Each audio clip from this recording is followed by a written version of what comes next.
안녕하세요. 저는 한국외국어대학교 법학전문대학원에 있는 조희문 교수입니다. 이번에 브라질 진출 관련해 가지고 우리 인사노무 관리 안내서를 발간하게 됐어요. 그래서 그 책자 중에서 가장 아마 핵심적인 부분 중에 하나가 되지 않을까 생각을 하는데요. 뭐냐면 우리나라 진출 기업의 노동 분쟁, 현황과 시사점. 요거는 일종의 인제 현지에 있는 기업들 한 열얼 11개 기업을 추려 가지고 나름대로 그 서베이를 한 거예요. 그러면 아마 현지에 지금 계시는 기업인들 또는 앞으로 진출하시는 한국 기업들한테 아마 어느 정도 현실적인 그 시사점들이 좀 있지 않을까 생각을 합니다. 그래서 요 전체 목차는 제가 대충 여기 화면에 나오듯이 한 4개 파트로 구성을 해 놨는데, 첫 번째가 인제 브라질 기업의 사내 갈등의 주원리 아주 일반적인 얘기죠. 그다음에 노동 문제 유형과 해결 방법은 브라질에서는 우리나라가 없는 노동 법원이 있잖아요. 그리고 노동 법원에 맞는 노동 판사가 있을 테고, 그리고 거기에 인제 대응하는 노동 검찰이 있어요. 이 부분이 굉장히 인제 저희 기업들이 진출하면서 어려운 부분 중에 하나인데, 노무 관리를 할 적에 왜 검찰이 나타나느냐 하는 이런 부분이 있거든요. 사실 옛날에는, 그러니까 옛날이야 하면 브라질이 군사정부 시절 때요, 이럴 때는 노동 검찰이 없었어요. 그런데 인제 민주화되면서 이 사법개혁이 일어나고요. 그러면서 인제 검찰의 역할이 단순하게 그 형사뿐만 아니라 노동, 환경, 민사 쪽으로 하죠. 특히 민사 쪽에서는 어떤 부분이 있냐면은 우리로 치면은 이제 집단 소송 이런 부분들이 있어 가지고 기업의 입장에서는 굉장히 좀 어려운 부분들이 좀 있습니다. 그리고 인제 끝으로 노동 문제의 현황을 한번 보고, 그리고 거기에 대한 대응 방안이 어떤 게 있을까라는 걸 제가 잠시 고민해 보도록 하겠습니다. 그래서 일반적인 얘기인데요. 브라질 기업의 사내 갈등의 주 원인 할 적에는 저는 한 3가지 정도를 빼 놨어요. 요 부분은 라틴 아메리카 어느 기업 어느 나라에서나 다 맞는 거고, 그리고 우리나라에도 아마 비슷비슷할 겁니다. 첫 번째가 조직 내 인제 갈등인데, 쉽게 얘기하면은 조직이 인제 커지면서 커뮤니케이션 소통이 필요하잖아요. 그러니까 그 조직이 팀으로 돼 있는데, 어떤 경우에는 팀, 과 이런 부분들이 협력이 안 돼요. 요새 같은 경우에는 어떤 뭐 개발 또는 프로젝트 광고한다 그러면은 제품서부터 해서 광고까지 여러 부서가 달려들거든요. 그래서 인제 저희가 보통 인제 팀제를 구성을 해 가지고 일종의 태스크 포스로 인제 일을 하는데, 브라질의 경우에는 이런 문화가 거의 없었어요. 그러니까 과거에 식민지 통치라는 거요. 특히 인제 스페인이나 브라질 같은 경우는 이제 포르투갈이죠. 여기서 통치를 할 적에 그렇게 전체를 섭렵을 할 수 있는 그러한 조직 문화가 있으면은 이게 통치가 안 됩니다. 그러다 보니까 이거를 굉장히 분절을 시켜 놔서 자기가 맡은 역할 이외에 다른 부서나 사람의 역할을 가급적이면 모르게 하는 것이, 이것이 사회 문화였어요. 그러다 보니까 지금같이 인제 저희처럼 빨리빨리 하는 문화에서는 진짜 어려운 거죠. 그래서 이 부분을 각 기업들이 잘 고민을 해 주셔야 된다는 거고, 그러다 보니까 같은 맥락을 해서 업무 추진을 할 때 그 절차 프로세스가 처음부터 중간 그리고 끝 마무리할 때까지의 요 과정에 있어 가지고 분절이 된다라는 얘기예요. 요것도 역시 잘 생각을 하셔 가지고 업무 프로세스에 있어 가지고 나름대로 표준화를 시켜 주면은, 그리고 그걸 통해 가지고 사내 교육을 계속해야 합니다. 그래서 우리한테는 오히려 당연할지 모르지만은 아직까지도 브라질 기업이나 근로자들은 좀 어렵다라는 거고, 그다음에 세 번째 제가 인제 끄집어낸 것이 좀 조직의 문화인데요. 그러니까 일하는 사내 환경이 되는데, 요것에 대해서 직원들 간에 좋은 관계를 유지할 수 있도록 전략적으로 접근을 해 주셔야 됩니다. 저희도 요새 굉장히 많이 그거 가지고 고민을 하잖아요. 그러니까 뭐 CEO가 나오셔 가지고 일반 그죠? 사내 직원들, 그다음에 인제 작업장에 있는 분들하고도 이렇게 만나고 그러는 것은 그건 단순한 뭐 일회성이 될 수 있지만은 이런 거를 통해 가지고 문화를 조금씩 개선시켜 나가야 돼요. 그냥 단순하게 우리가 뭐 브라질에 투자 진출해 가지고 잠시 쓰는 요런 생각으로 접근을 하시면 굉장히 어려워요. 왜 그러냐 하면은 브라질 사람들은 아직까지 대부분의 그 근로자들은 이것을 평생 직장이고, 그리고 집안 내에서는 아직도 가부장제가 좀 강해요. 그러다 보니까 어떻게 생각하시겠어요? 그 남편, 그죠? 또는 그 가장의 위신이 굉장히 중요해서 자기가 어느 기업에서 일하고 있다는 거, 그리고 어느 정도 대우를 받고 있다는 거에 대해서 굉장한 자긍심을 가지니까, 그 CSR 같은 경우에도, 그리고 요새 이제 유행하는 ESG의 경우에도 요런 부분을 저 사내에서 많이 좀 쓰시면 어떨까 하는 생각입니다. 그다음에 이제 두 번째 파트가 노동 분쟁의 유형과 해결 방법인데, 이거는 제가 노동법원에서 나오는 노동 분쟁의 소위 얘기하는 제소의 사유를 1 심하고 2 심하고 3 심으로 나눠 놨어요. 요거는 그냥 이런 것이 있다는 걸 참조해 주시고, 저희 그 노무관리 안내서에 나와 있으니까 고때 충분하게 아마 숙지하시면 되지 않을까 생각을 합니다. 이게 2 심이, 이게 1 심이고, 그다음에 2 심이고, 그다음에 3심 이렇게 돼 간다는 거고요. 그러니까 각 소송마다 틀린데, 그래서 2 심, 3 심까지 간다는 건 굉장히 어려워요. 나중에 또 말씀드리겠지만은 그 1 심에서 대부분 다 종결이 됩니다. 어떤 식으로 종결이 되냐면 대부분 합의해서 종결이 되거든요. 그건 좀 이따 말씀드리고, 전체적으로 노사 분규에 있어 가지고 그것이 개별이건 집단이건 간에 그 노동 분쟁의 해결은 이게 법에 나와 있는 거거든요. 그래서 전에는 없었던 건데 요번에 노동 개혁하면서 이제 나온 것이 근로자와의 개별 협상을 통해서 분쟁 해결이 가능해졌다는 거하고, 그게 첫 번째고, 그다음에 이제 노동 조정을 도입을 해 가지고 요것을 굉장히 강력하게 드라이브를 걸고 있어요. 왜 그러냐면은 그다음에 노동 중재가 있고, 끝으로 이제 노동 법원이 있는데, 노동 법원 내에서 소송을 할 적에는 바로 노동 개혁, 그러니까 2017년 노동법이 개정되기 이전에는 근로자 측에서 소송을 들어가면은 소송 비용을 내질 않아요, 본인이 패소했다 하더라도. 그러니까 무조건 되고 기업이 불편했어요. 그런데 이제 이 노동법을 개정을 하면서 그 서로 귀책 사유가 있을 경우에 누가 패소할 경우에는 자기 분담을 하라는 거예요. 그러니까 근로자한테 막대한 그 어떤 비용적인 부담은 주지 않더라도 자기 부담금은 내라, 이런 식으로 되다 보니까 노동소송이 확 줄어들었어요. 대신 근로자하고 개별 협상에 의한 합의하고, 그다음에 조정, 그리고 중재까지도 많이 안 갑니다. 자, 여기고요. 자, 이제 우리나라는 어떨 것이냐 하는 건데, 조사 대상을 거의 한 50일 정도에 한 2달에 걸쳐 가지고 했고, 그다음에 사실은 제가 브라질에서 한국, 그러니까 저기 그 법전원으로 오기 전까지 브라질에서 변호사로 오래 있었거든요. 그다음에 브라질에서 뭐 제일 크다는 대형 로펌에서 있었기 때문에 이 부분을 굉장히 잘 알죠. 그래서 많은 기업들보다는 실제적으로 그 엑기스 가장 대표적인 기업들을 대기업, 중소기업, 우리나라 기업에 진출하는 거예요. 그다음에 이제 또 하나는 교포기업 해 가지고 총 11개 기업을 제가 추렸어요. 대기업 셋, 중소기업 넷, 교포기업 넷 해 가지고. 그래서 요거는 제가 일종의 이제 서베이 방식 중에 심층 조사가 있는데, 그거는 직접 뭐냐면은 설문지를 돌려 가지고 회수하는 거하고, 그거를 보완하기 위해서 제가 다시 인터뷰를 했는데, 브라질에 현재 계신 분도 계시지만은 이미 OB로 한국에 나와 계신 분들 해 가지고, 그러니까 현재 진행 중인 거하고 과거의 경험을 합쳐 가지고 제가 정리를 한 겁니다.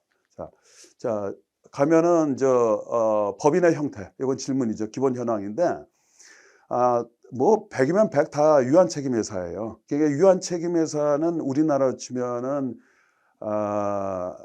유한 회사가 되는데, 우리나라는 인제 쪼끔씩 그 유한 회사를 많이 인제 사용하기 시작하지만은, 브라질에서는 유한 회사가, 유한 책임 회사가 한 99%가 되고, 우리나라에서 일반적인 주식 회사는 브라질에서는 0. 몇 프로 정도밖에 얼마 되지 않고, 그러니까 은행이라든지 이제 보험사처럼 법에서 반드시 주식회사로 설립해야 된다라는 것 빼고서는 우리나라 또는 외국의 기업들, 브라질 기업마저도 다 유한책임회사를 사용한다라고 이해하시면 되고, 그다음에 종업원수도 적당하게 나눠져 있어요. 그러니까 뭐 대기업은 종업원수가 모두 500인 이상, 그리고 중소기업도 100에서 400, 그다음에 10명에서는 49명, 교포기업은 한 50명 미만 정도까지 이렇게 됩니다.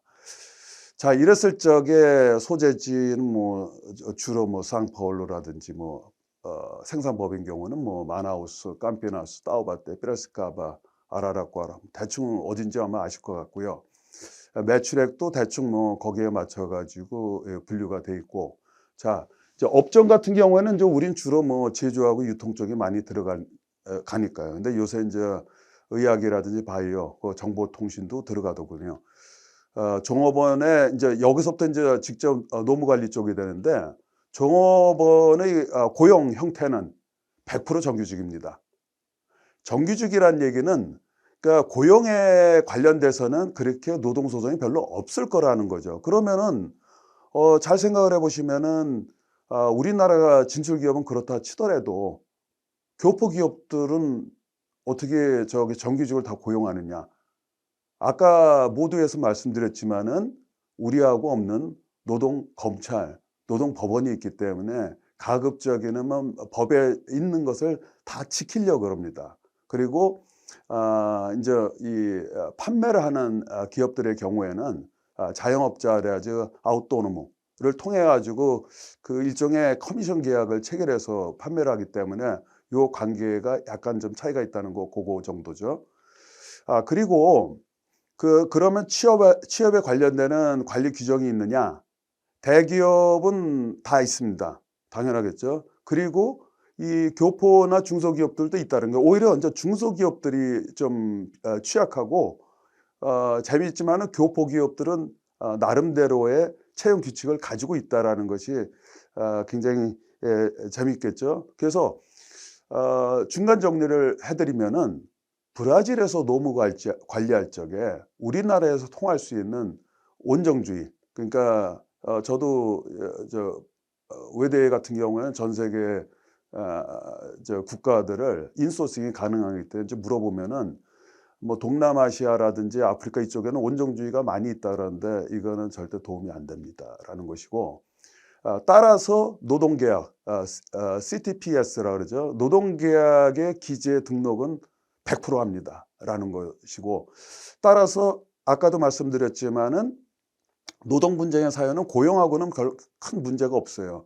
이제 해고 때 이제 여러분이 잘 아시는 이 일반적인 해고 방식 중에서 정당한 사유가 있는 해고하고 그 외에 사유 없는 해고거든요. 정당 사유 있는 해고는 노동법에 다 적혀져 있단 말이에요. 근데 이제 그것이 정당한 사유냐 아니냐에 대한 판별의 문제거든요. 그 차이는, 정당 사유로 해고를 하면은 일종의 해고 비용이 적게 든다는 거고, 그죠? 근데 대부분의 경우는 정당 사유 없이 해고하는 거거든요. 그거는 후에 다시 한번 말씀드리죠.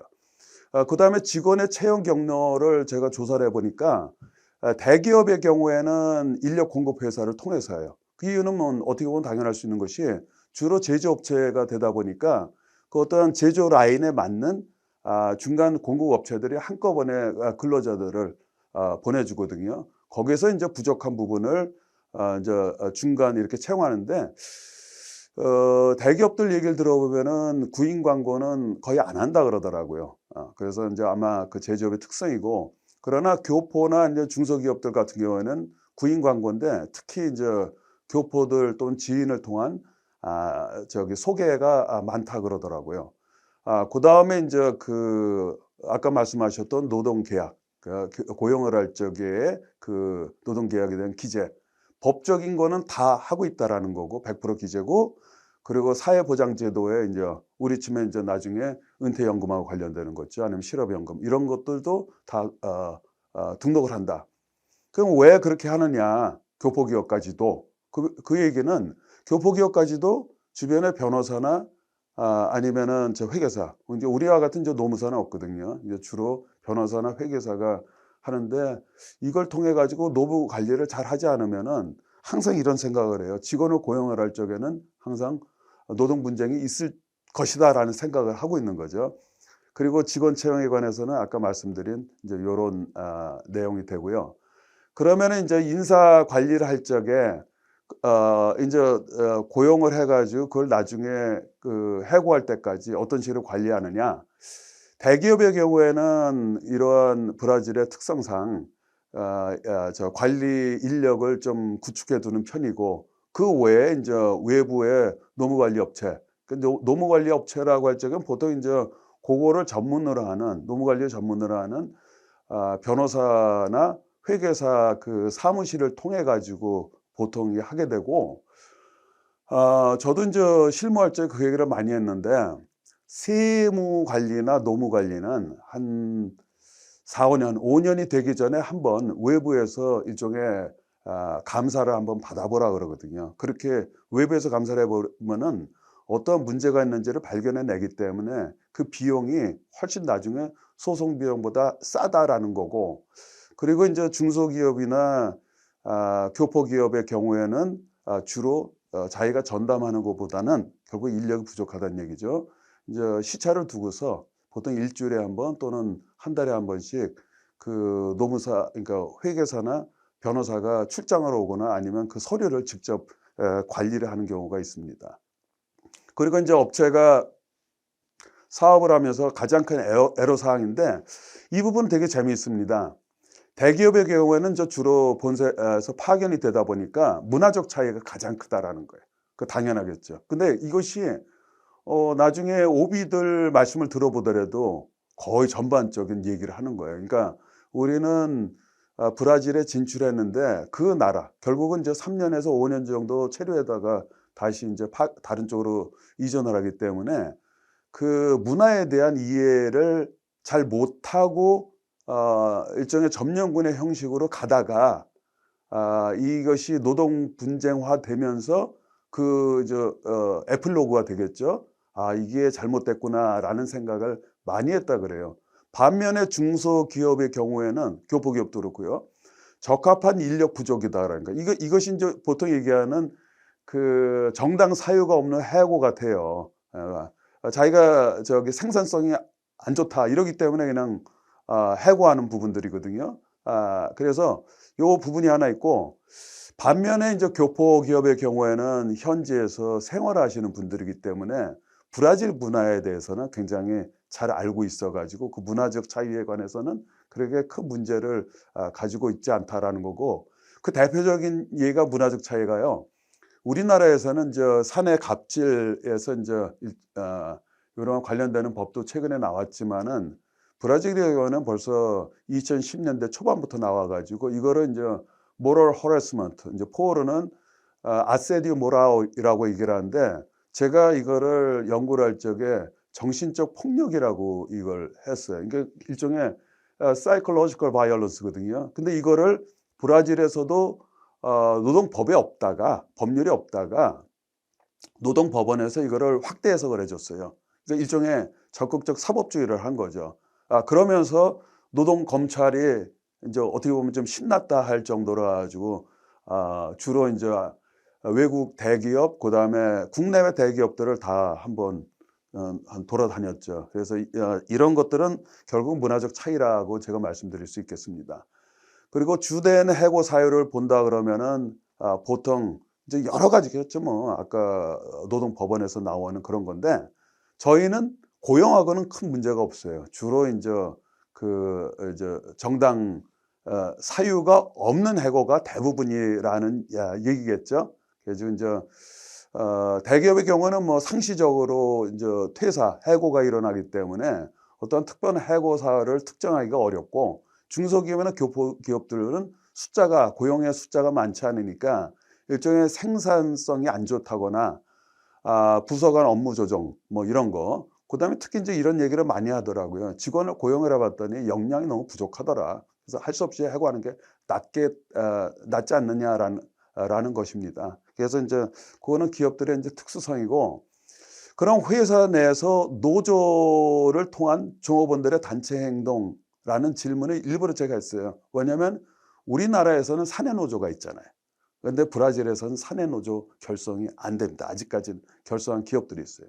요거에 대해서 이제 법적으로 해석에 있어 가지고 가능하다, 가능하지 않다라고 얘기했지만은 아직까지는 없습니다. 그러니까 기본적으로 사내노조가 없으니까 회사 내에서 단체 행동하는 것은 일종의 불가능하다고 볼 수 있겠죠. 그러니까 이제 주로 할 수 있는 것이 이제 외부 노조를 통해 가지고 바깥에서 이제 피켓팅하거나 사내에서는 일종의 이제 그 거북이 오페라성 따르따르가 해가지고 그냥 우리처럼 태업 정도를 할 수 있겠죠.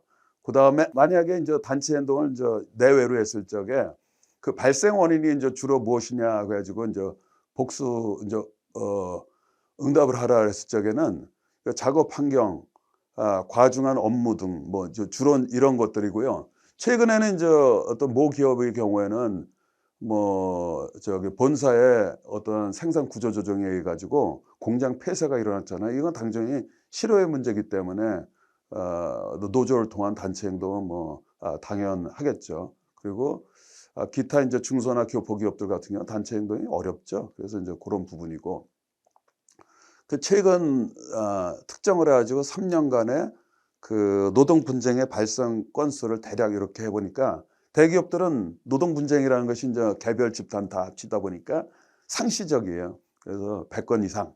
그죠. 중소기업들 같은 경우는 아주 낮은 1 건에서 한 5건 미만 한 요 정도가 되겠죠. 그래서 어떻게 보면은 여기 노동 소송은 상시적이다. 그 노무관리에서 당연한 거로 봐야 되기 때문에 이것을 평시에 이 노무 관리를 특히 서류를 잘 이렇게 관리를 해야 된다는 부분이 있고요. 한 가지 인제 좀 기업들한테 좋은 소식은 2017년 그 노동법 개정한 다음에는 아까 말씀드렸던 그런 사유로 해 가지고 노동 소송의 건수가 굉장히 많이 줄어드는데 배 이상 줄어들었다라는 거고요. 그다음에 이제 노동 분쟁이 언제 되느냐. 그러니까 저기 그 퇴사 이후에 몇 년 사이에 집중적으로 일어나는데 보통 퇴사 이후에 노동 분쟁이 발생한 그 인지한 날로부터 보통 한 2 년을 두기 때문에 당연히 2년 미만이 되는데 그러다 보니까 일반적으로는 1년 또는 3 개월에서 6 개월 정도요. 요 짧은 시간 내에 노동 소송이 인제 소위 얘기하는 제소가 됩니다. 그 발생 원인은 얘기한 거하고 아까 얘기한 거하고 마찬가지로 쉽게 얘기하면 작업하는 그 과정에서 일어나는 거예요. 뭐 초과 근무 시간이라든지 거기에 내려는 시간, 상여금, 잔업수당 뭐 등등 이런 거죠. 그다음에 이제 퇴사할 적에 그 퇴직 정상금하고 여러분 잘 아시는 FGTS 있잖아요. 요거에 40% 벌금에 관련되는 것이 아마 가장 많다라는 거고 그럼 이러한 문제를 어떻게 해결하느냐 하는 문제가 되는데 인제 제가 인제 여기 놓은 것은 뭐 근로자의 개별이냐 아까 얘기했던 조정, 중재, 법원, 기타 인제 여러 가지라는데 대기업들은 요새 가장 선호하는 것이 근로자와 개별 합의하는 거고 그다음에 내용으로 봐 가지고 이건 너무 터무니없다고 할 적에는 노동 분쟁에 대한 일자는 법원에서 그냥 진행을 시킵니다. 그다음에 중소기업의 경우나 교포기업들은 그냥 노동법원을 일단 갑니다.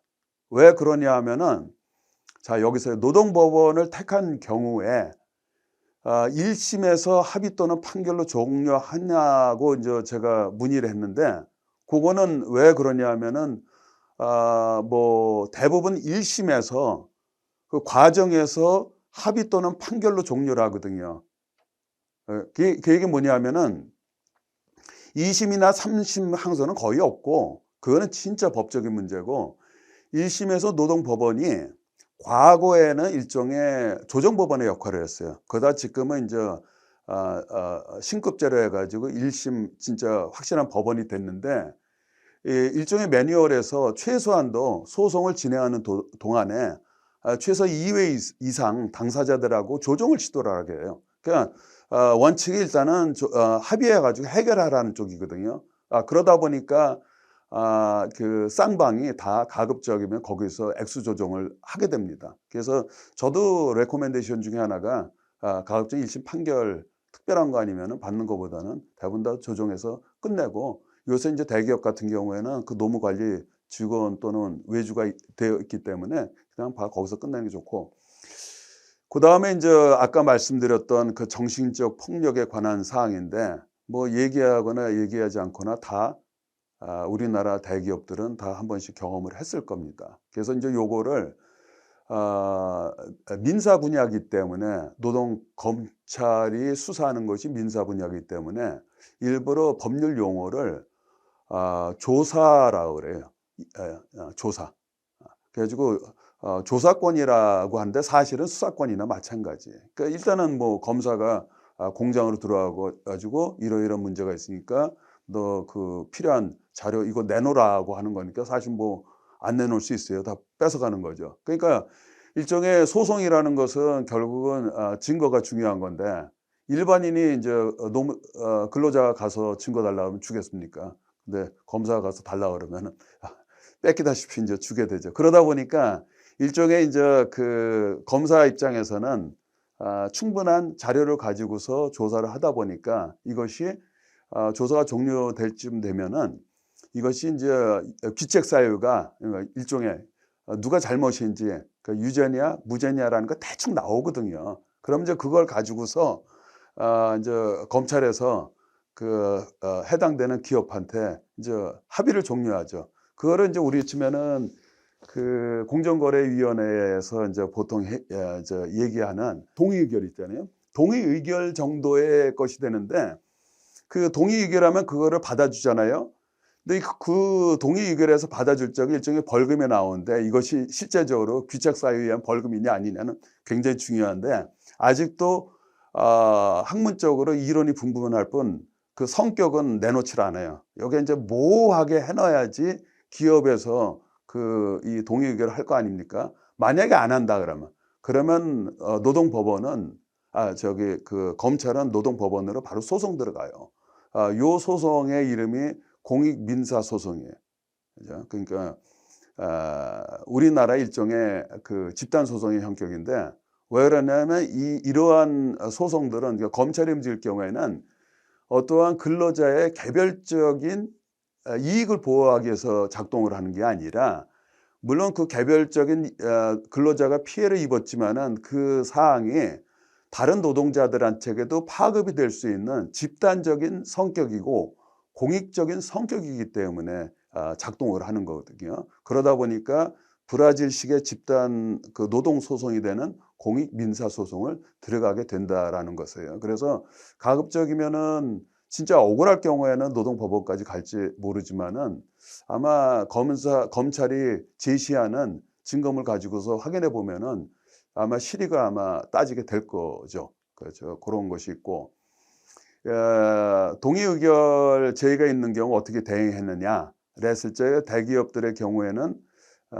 뭐 제가 서비한 기업들은 다 동의 의결을 했다라는 거고, 예외적으로 동의 의결을 안 하고 노동법원에 소송 진행을 했다고 하는데, 중간에 역시 그 합의를 했다고 하더라고요. 그래서 인제 요런 내용들이고, 요건 좀 이제 중요한 거죠. 거의 끝 무렵인데, 노동 관리를 할 적에 성공 사례하고 실패 사례가 있으면은 좀 얘기해 주세요. 그렇죠? 그럼 새로 진출하는 기업들한테 도움이 되지 않겠습니까? 했을 적에 대기업의 경우에는 아까 말씀드린 문화적 차이를 다 말씀하시더라고요.